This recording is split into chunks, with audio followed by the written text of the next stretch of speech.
आपके चरणों में कोटि कोटि प्रणाम गुरु जी। वैसे तो आप मेरे गुरु हैं, मैंने आपसे दीक्षा ली है, मेरे पति ने भी ली थी, और वैसे आप मेरे बेटे के समान। बताओ सवाल क्या है? मेरे पति का सवाल था, मेरे पति स्वर्गवास हो गए, 8 महीने हुए।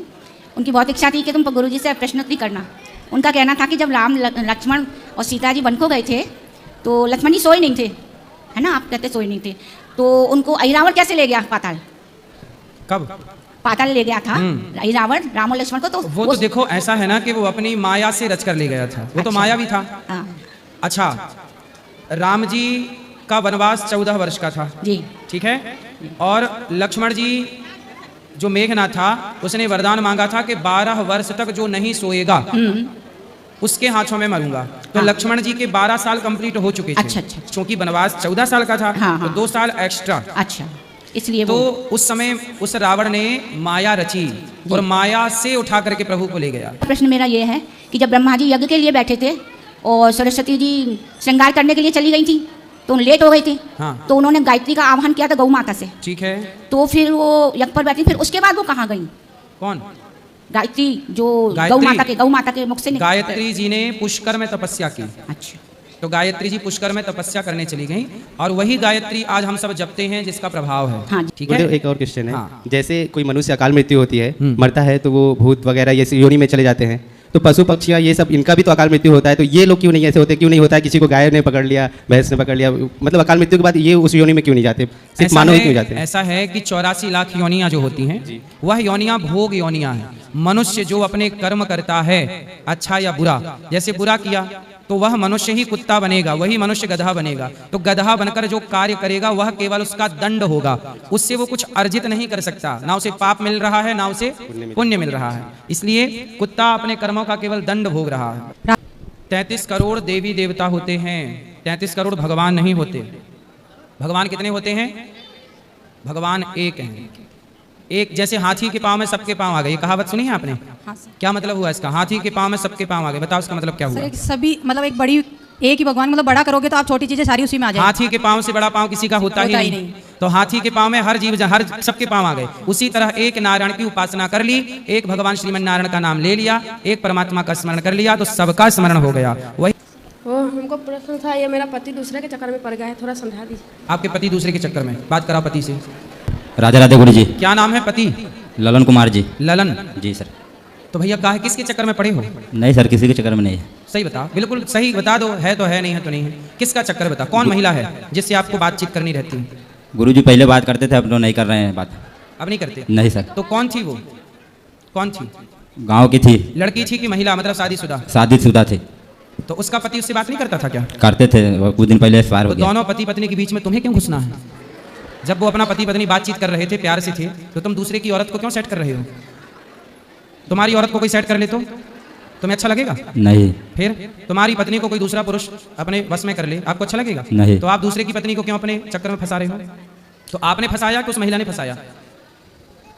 गलती तो दोनों से हुआ होगा सर। नहीं हुआ तो दोनों से होगा, शुरुआत किसकी तरफ से थी ये पूछ रहे हैं? आपकी तरफ से कि उस महिला की तरफ से? महिला की तरफ से थी। महिला की तरफ से। पहले उसने आपको देखा कि आपने उसको देखा? पहले वही ने देखा। उसी ने? पहले आई लव यू उसने बोला था कि आपने? पहले वही ने बोला था। उसने, आपने उसको बोलना था कि तेरा पति तेरे को, तू पति को कहाँ नहीं बोलती आई लव यू? वो आपको आई लव यू बोल रही है, वो अपने पति को कहाँ नहीं बोल रही है आई लव यू? ऐसा तो फिर उसने आपको आई लव यू बोला, उसने आपको फंसा लिया, तो बदले में कुछ पैसे वैसे लेती थी आपसे? नहीं। बात काफी वो पैसा लेता। बात कराओ, कितना पैसा लिया फिर उसने आपसे? पैसे नहीं लेते थे। पैसे नहीं लेती थी, फ्री में आई लव यू? नहीं सर, बातचीत करते थे बस, ओनली यही बातचीत करते थे। तो उसके पति को पता चला कि आपने उसको आई लव यू बोला है? पता चला था, तो उसके बाद में बंद हो गया सिस्टम। तो फिर पति ने ऑब्जेक्शन लिया, डांट फटकार लगाई, लड़ाई हुई? हाँ लड़ाई हुआ था, उसके बाद में फिर बंद कर दिया, फिर हमारी जगह से चले गए। फिर हम लोग चले गए। राधे राधे। हाँ जी गुरु जी, आपके चरणों में कोटि कोटि प्रणाम। खुश रहिए। गुरु जी, हमारे पुरखा जो थे वो बकरा बकरी का बलि देते थे, हम नहीं करना चाहते, इसका क्या उपाय? हाँ, तो आपसे कौन करा रहा है जबरदस्ती कि तुम काटो ही? गुरु जी, देवता बाबा कैसे खुश रहेंगे, परेशान तो करते कौन कौन बाबा? देवता बाबा। तो देवता बाबा मतलब गर्दन कटवा के खुश होते हैं क्या? अब ये तो हम नहीं जानते गुरु जी कि हमारे पुरखा ये सारे गलत परंपरा चली आई है। नारियल तोड़ा करो, नारियल भी बलि ही मानी जाती है। नारियल तोड़ दो उनके सामने और किसी बकरे को मत मारो, किसी की हत्या मत करो। जी हम नहीं करना चाहते, इसलिए तो हम नारियल, उस बलि की जगह नारियल भी एक बलि है। नारियल भी क्या है? बलि। बलि। जी हाँ। गुरुजी, जैसा कि आपको पता है अभी सावन का महीना आएगा कुछ समय बाद, तो हम लोग जैसे दूध चढ़ाते हैं शिवलिंग पे, ठीक तो है। कई लोग उस समय में ज्ञान देते हैं कि दूध नहीं चढ़ाना चाहिए, दूध तो पशु पक्षियों को खिलाना चाहिए या बाहर दान करना चाहिए, तो ऐसे में उन लोगों को क्या उत्तर दिया जाए कि हम दूध क्यों चढ़ाते हैं फिर? भाई दूध तो शंकर जी को इसलिए चढ़ाता है, ऐसा है ना, सावन के महीने में दूध इसलिए चढ़ाया जाता है क्योंकि जो आयुर्वेद है, जो खाने का सिद्धांत है, कहते हैं सावन में दूध नहीं पीना चाहिए। सावन में हम सबको दूध का सेवन नहीं करना चाहिए, कुआं में दूध ना पीना चाहिए। तो अब दूध ना पिए तो करें क्या? आजकल तो देखो नियम पता नहीं है, तो 12 महीने सब लोग सब खा पी रहे हैं, तो अब वो दूध जब हम नहीं पिएंगे तो दूध तो गैया देगी। अच्छा, सारा दूध बछड़े को भी नहीं पिला सकते क्योंकि ज्यादा वो पी जाएगा, उसका पेट खराब हो जाएगा, तो दूध लगाना भी जरूरी होता है।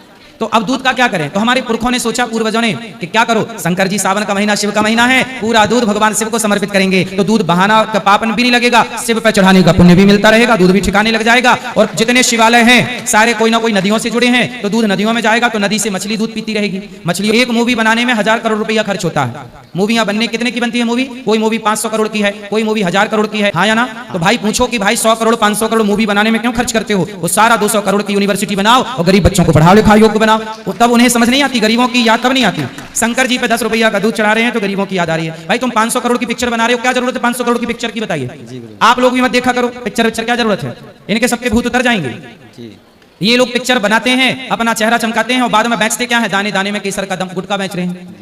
अब बताओ, दूध शंकर जी पे दूध चढ़ाने से पैसा वेस्ट हो रहा है, ऐसा बॉलीवुड के लोग कहते हैं, तो बोलो गुटखा बेचने से लोगों का पैसा वेस्ट नहीं हो रहा? गुटखा खाने वाला पैसा वेस्ट कर रहा है, सड़कें खराब कर रहा है थूक करके, कैंसर अलग हो रहा है। मतलब गुटखा खाने की इजाजत है, शंकर जी पे दूध चढ़ाने की इजाजत नहीं है। ये दोगलापन कैसा है भाई? ऐसे मूर्खों को मिर्ची के धुआं की जरूरत है, उल्टा लटकाओ, कस के मिर्ची का धुआं दो। और सुना रहे हो? चलो प्रश्न क्या है बताओ। सर, ये संगीत मैंने जेल में सीखा है 5 साल रह के। आप जेल क्यों चले गए? सर, मेरी बीवी ने आत्महत्या कर ली थी और उसमें फिर दहेज हत्या का केस मुझ पे लगा। तो आपने पत्नी को मार डाला? काश अरे, ऐसे तो संस्कार घर से नहीं मिले हैं। शादी हुई थी तो फिर उनका कहीं अफेयर था, हमने तो तभी भी बोल दिया था कि आपको जब भी हमसे डाइवोर्स चाहिए, और उसी दौरान हमारे पिताजी कैंसर से पीड़ित थे, जब भी आपको चाहिए हम डाइवोर्स पे कर देंगे पेपर। लेकिन फिर जिनसे वो मतलब अफेयर में थी, उस इंसान ने कहीं वो शादी कर ली, जिसके चलते इन्होंने आत्महत्या कर ली। अच्छा, मतलब आपकी पत्नी आपसे प्रेम ना करती, किसी और पुरुष से करती थी और वो किसी और से करता था? शायद कुछ ऐसा ही। लो, इसलिए कहते हैं अपने अपने पति पत्नी से प्यार करो, क्योंकि आज के जमाने में कोई किसी से प्यार करता ही नहीं। आप उससे कर रहे हैं, अच्छा जिससे आप प्रेम करते हैं वो आपसे नहीं करता, वो किसी और से करता है, और वो जिससे करता है वो किसी और से करता है, यही सिस्टम है जी सर। और सर, यही 5 साल रहते हुए हमने संगीत सीखा जेल में। तो आपको पत्नी के केस में फिर जेल जाना जेल हुआ सर, लेकिन तो मतलब छानबीन नहीं हुई? आप तो निर्दोष थे, फिर भी आपको दोषी करार सर, ये केस कुछ ऐसा है, इसमें आपको मतलब जेल में डाल देते हैं, बाद में कोर्ट में ट्रायल चलता है, आपको वहां पे साबित करना होता है। तो आपने साबित कर दिया? जी सर, बाइज्जत बरी होकर बाहर आया हूँ सर मैं 5 साल। अच्छा देखो, बाइज्जत बरी हुए, पर 5 साल बाद बाइज्जत बरी का ठप्पा लगा, 5 साल ये जेल में रहे। ये कैसा कानून है भारत का कि पहले आप जेल, अब 5 साल इनका कौन लाके देगा इनको वापस? 5 साल में ये कहां से कहां पहुंच सकते थे? 5 साल में ये कितना काम कर सकते थे, समाज की सेवा कर सकते थे, अपनी जिंदगी जी सकते थे। अब 5 साल निर्दोष तो हैं, पर निर्दोष होने के लिए इन्हें न्याय मिलने में कितना टाइम लगा? 5 साल। एक आदमी को 40 साल लगे थे, 40 साल बेचारा जेल में था, 100 रुपए का गबन का उसको बनाया था कि 100 रुपए के गबन में उसको जेल में डाल दिया। 40 साल बाद केस फाइनल हुआ कि बोलिए निर्दोष है, 40 साल जेल में रहा और 40 साल बाद निर्दोष हुआ, तो अब बताइए वो 40 साल कौन लौटाएगा? इसलिए भारत का ये कानून सही नहीं है। पहले साबित कर लो कि गलत है तो सारी जिंदगी जेल में डालो।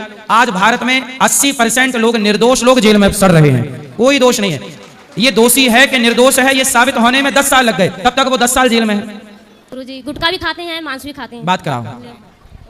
राधे राधे गुरुजी। हाँ जी, क्या नाम है आपका? ऋषि पाल। ऋषि, आप तो ऋषि हो, ऋषि मुनि। तो आप ऋषि हो कि दारू पीते हो? दारू नहीं, 1 महीना हो गया नहीं पी रहा हूँ। अच्छा, 1 महीने से दारू नहीं पिए। और मांस? मांस नहीं खाता हूँ। पहले खाते थे? हाँ। क्यों खाते हो मांस? अब नहीं खाता हूँ पहले। अब नहीं खाना, और दारू नहीं पीना। और क्या नशा करते हो? और गुटखा। गुटखा। गुटखा खाने से कोई लाभ हुआ? दांत वात आपके और चमक गए होंगे मस्त? नहीं, कम, बहुत कम कर दिए। कर दिए? गुटखा खाने वालों के दांत नहीं बिल्कुल काले हो जाते हैं, है ना? अब ना खाना, खाओगे? नहीं। अब दारू ना पीना? नहीं। फायदा हुआ दारू पीने से? जी। हैं? क्या फायदा हुआ? बहुत फायदा हुआ, काम करते हैं अच्छी तरीके से, पैसे भी बचते हैं। अच्छा, दारू पीने से फायदा हुआ? नहीं, दारू नहीं पीते हैं अब नहीं पीते? तो दारू पीने से कोई फायदा हुआ कि नुकसान हुआ? नुकसान हुआ। नुकसान हुआ। और मांस खाने से क्या फायदा हुआ? मांस नहीं खाते हैं। पहले तो खाते थे? पहले खाते थे। तो ठीक है, अब नहीं खाना? ठीक। पक्का? पक्का। खाओ माँ कसम के नहीं पियोगे दारू और नहीं खाओगे मांस? माँ कसम। ठीक। राधे राधे। राधे गुरुजी, राधे राधे जी। आपके चरणों में कोटि कोटि प्रणाम। खुश रहिए। गुरुजी, हम लोग बकरी पालन करते हैं। बकरी? हाँ। हाँ, बकरी करो। तो उसमें कोई दोष तो नहीं है? नहीं, बकरी पालने में क्या दोष है? जैसे बकरा भी पालते हैं, उसके बकरा भी होता है, बकरी भी ज़्यादा होती है। बकरी पालोगे तो बकरा पालना ही पड़ेगा, बिना बकरे के बकरी कैसे आएगी? नहीं, तो उसको फिर किसी को बेचते हैं तो उसमें कोई दोष तो नहीं होता है? तो आप कसाई को भैंस देते हो? हाँ, तो उसको तो कैसे भी बेचना पड़ता है, फिर कौन लेता है साहब? तो एक बकरा कितने का बिक जाता है? वो तो जैसा हो, जैसा 25,000, 30,000, 20,000। कितने किलो का होता है एक बकरा? चीज महाराज, कितने किलो का, कितने वजन का होता है? वजन तो जैसा बड़ा होता है वैसा 50, 60, 30, 20। पर कसाई के हाथ में अपने पाले हुए बच्चे बेच देना गलत तो है ही। गुरुजी, मैं अपने घर परिवार को छोड़कर यहाँ आया हुआ हूँ। माँ बाप को छोड़ दिए? हाँ। क्यों? छोड़ के क्या पाओगे? भगवान की भक्ति में। माँ बाप को छोड़ने से भगवान मिल जाएंगे? भगवान को कोड़े और मारेंगे, यमराज से मरवाएंगे, मारो उसको 3-4। जो आपके लिए ले आए हूँ। बांसुरी ठीक है, ले आपका लेंगे। पहचान है जी। और कुछ कहना? ये दीजिए, मुझे हिंदी नहीं आती है ठीक से। कहाँ से आई हो आप? वेस्ट बंगाल। बंगाल? तो बंगाल से बताओ मैं आपकी क्या सेवा करूं? ये पढ़ लीजिए, सब कुछ इसमें है। मैं पढ़ तो लूंगा, आप बता दो ना। लाओ उसको कागज लो, बताओ क्या दिक्कत है आपको, बताओ। फास्ट दो बेटा। हाँ, क्या दिक्कत है बताओ। पढ़ लीजिए। मैं पढ़ तो लूंगा, इसको टाइम लगेगा ना पढ़ने में, पूरा है। ये बताओ क्या समस्या है आपकी? घर में कौन कौन है आपके? माँ है, बाबा है, पिताजी हैं, भाई है, बहन है, भाई बहन, दीदी है। आप छोटी हो बड़ी हो? 2 नंबर। आप बड़ी हो? 2 नंबर। 2 नंबर। तो आप ना पढ़ाई लिखाई होगी आपकी? कितना? आप भी पढ़ लीजिए ना गोविंद। पढ़ लेंगे। तो ये बताओ आप शादी कर ली, आपकी हो गई शादी? इसमें सब कुछ लिखा है। तो हम क्या प्रश्न का क्या उत्तर दें, बताओ। इसमें लिखा, हम किसको बताएंगे बाद में? उसमें सब लिखा है, पढ़िए, प्रथम लाइन पढ़िए ना। अच्छा ठीक है, पढ़ लेंगे। आपको उत्तर क्या चाहिए मेरे से? मैं क्या समाधान दूं? समस्या क्या है, समाधान क्या दूं, बताइए। इसको पढ़ तो लूंगा मैं फुर्सत से। अभी क्या जानना चाहिए आपको, क्या जानना है मेरे से, बताओ। मैं आपकी क्या सेवा करूं ये बताओ। सहायता कीजिए। क्या सहायता करूं बताइए, वही तो हम पूछ रहे हैं। चंद्र से बात करा दीजिए। किससे? चंद्रो। किससे? चंद्रो। चंद्रमा तो ऊपर है। अब चंद्रमा में कहाँ लाऊं? चंदा मामा आ लिखा है उस पे सब कुछ। ठीक है, हम चंद्रमा मिलेंगे तो आपकी बात कराएंगे। वो अभी ना वैज्ञानिकों ने भेजा था चंद्रमा क्या 2, क्या नाम था उसका? चंद्रयान 2। साधना में चली गई। साधना में चली गई। कौन? चंद्र गई बद्रीनाथ। ठीक है। राधा राधा गुरुजी। जी गुरुजी, 2024 में मुझे कैंसर हुआ था, जिसे मुंह कैंसर बोलते हैं, मुंह का कैंसर। तो गुरुजी 1 साल के बाद हमें हॉस्पिटल में बुलाया गया। तो वहाँ से कहा गया कि वो जिसमें कोई भी आपके सामने गुटखा खाता है या नशा करता है तो उनको बोलो कि बाबा ये सब मत करो, इससे ऐसा होता है जैसे मुझे हुआ कैंसर। तो आपको कैंसर हुआ था गुटखा खाने से? गुटखा खाने से गुरुजी। कौन सा गुटखा खाते थे? जो भी मिल जाए, मेरा खुद का दुकान था तो उसमें ज़्यादा खा लेता था। तो दाने दाने में केसर का दाना ज़्यादा मेरा वही खाता था, उसकी वजह से मुझे कैंसर हुआ था। देखो बॉलीवुड के लोग जो गुटखा बेच रहे हैं उससे कैंसर होता है। और यही लोग ज्ञान देते हैं कि शंकर जी को दूध क्यों चढ़ाते हो, गरीबों में बांटो। इन गधों से बोलो कि गुटखा क्यों बेचते हो, वो गुटखे का पैसा गरीबों में बांट दो। तो गुरुजी, तो बाद में हमें बोला, मैं कोई भी मेरे सामने खाता है या कुछ भी बोलता है तो मैं बोलता हूँ बाबा ऐसा खाओ मत, इससे कैंसर होता है। आपने गुटखा कितने वर्ष खाए? मैंने 18 वर्ष से चालू किया था गुरुजी। कितने रुपया का गुटखा खा गए? बहुत सारी थी, हिसाब तो नहीं किया मैंने, हिसाब नहीं कर पाया। कैंसर हो गया? कैंसर हो गया। उसकी वजह से कहाँ कैंसर हुआ? मेरे मुंह में हुआ। कैंसर अभी है कि खत्म हो गया? खत्म हो गया, शिव जी की कृपा से अभी खत्म हो गया। अभी और गुटखा खाओगे? नहीं खाता नहीं मैं खा के 1.5 साल के बाद मुझे हुआ।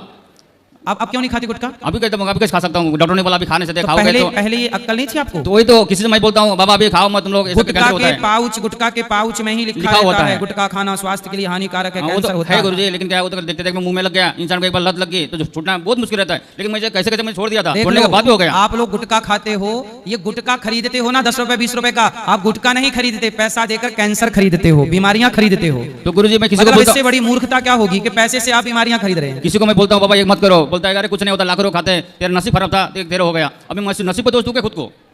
भाई गुटखा खाने से कैंसर होते, उसकी पाउच में लिखा है, नसीब क्या है वो तो लिखा ही है। वही ना, गुटखा से कैंसर होगा। जिसको मैं बोलता हूँ बाबा ये मत खाओ तुम लोग।